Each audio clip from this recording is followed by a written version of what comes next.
नमस्कार साथियों। कल से मेरे खिलाफ एक स्क्रिप्टेड कैंपेन चलाया जा रहा है। सेम भाषा, सेम बातें, सेम आरोप। ये कोई कोइंसिडेंस नहीं है, बल्कि एक कोऑर्डिनेटेड अटैक है। पहले मैंने सोचा कि मुझे इसका जवाब नहीं देना चाहिए।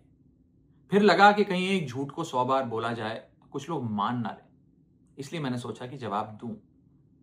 आम आदमी पार्टी ने 3 आरोप लगाते हुए ये कहा कि इन 3 आरोपों की वजह से हम राघव चड्ढा को पार्लियामेंट में बोलने का मौका नहीं देंगे। राघव चड्ढा के पार्लियामेंट में बोलने पर रोक इसलिए लगाई गई क्योंकि उन्होंने ये 3 गलतियां करी। मैं एक एक करके इन तीनों पर आपसे बात करना चाहूंगा।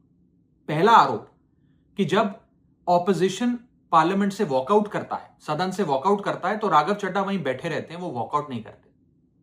ये सरासर झूठ है, सफेद झूठ।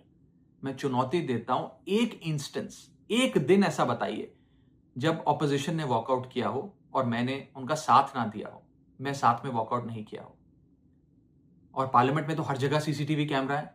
आप सीसीटीवी कैमरा निकाल कर दिखा दीजिए, दूध का दूध और पानी का पानी हो जाएगा। दूसरा आरोप लगाया कि राघव चड्ढा ने चीफ इलेक्शन कमिश्नर के इंपीचमेंट मोशन पर, यानी कि मुख्य चुनाव आयुक्त को हटाने वाली जो याचिका थी, उस पर साइन करने से मना कर दिया। दूसरा सफेद झूठ। ना मुझे आम आदमी पार्टी के किसी भी नेता ने इस मोशन पर साइन करने के लिए कहा, ना औपचारिक तौर पर कहा, ना अनौपचारिक तौर पर कहा। और आम आदमी पार्टी के राज्यसभा में कुल 10 सांसद हैं, जिनमें से 6 या 7 सांसदों ने इस मोशन पर खुद ही साइन नहीं किया। तो भला इसमें मेरी क्या गलती? खाली सारा दोष मुझ पर ही क्यों मढ़ा जा रहा है? और इस मोशन के लिए राज्यसभा में कुल 50 सिग्नेचर चाहिए होते हैं, यानी कि 105 विपक्षी सांसदों में से मात्र 50 सिग्नेचर से ये याचिका पूरी हो जाती। तो इतना शोर क्यों? और तीसरा आरोप जो मुझ पर लगाया गया वो ये था कि राघव चड्ढा डर गए हैं और इसलिए वो बेकार मुद्दे उठाते हैं।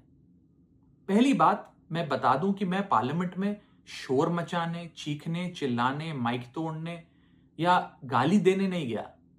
मैं वहां पर जनता के मुद्दे उठाने गया हूं, लोगों की बात करने गया हूं। और मैंने कौन सा मुद्दा नहीं उठाया? मैंने जीएसटी से लेकर इनकम टैक्स की बात करी, पंजाब के पानी से लेकर दिल्ली की हवा का मुद्दा उठाया, हमारे सरकारी स्कूलों की हालत से लेकर कैसे पब्लिक हेल्थ केयर इंस्टीट्यूशंस को मजबूत किया जाए, इंडियन रेलवेज में जो पैसेंजर्स ट्रैवल करते हैं उनकी समस्याएं रखी, यहां तक कि मेंस्ट्रुअल हेल्थ, एक ऐसा मुद्दा जिसके बारे में लोग बात करने से कतराते हैं, वो बातें तक रखी। बेरोजगारी से लेकर महंगाई तक तमाम मुद्दे उठाए। आप मेरे 4 साल का पार्लियामेंट का ट्रैक रिकॉर्ड उठाकर देख लीजिए। और मैं पार्लियामेंट में इंपैक्ट क्रिएट करने गया हूं, मैं पार्लियामेंट में रकस क्रिएट करने नहीं गया। ये टैक्स पेयर के पैसे से जो पार्लियामेंट चलती है, उस टैक्स पेयर के मुद्दे उठाने में पार्लियामेंट में गया हूं।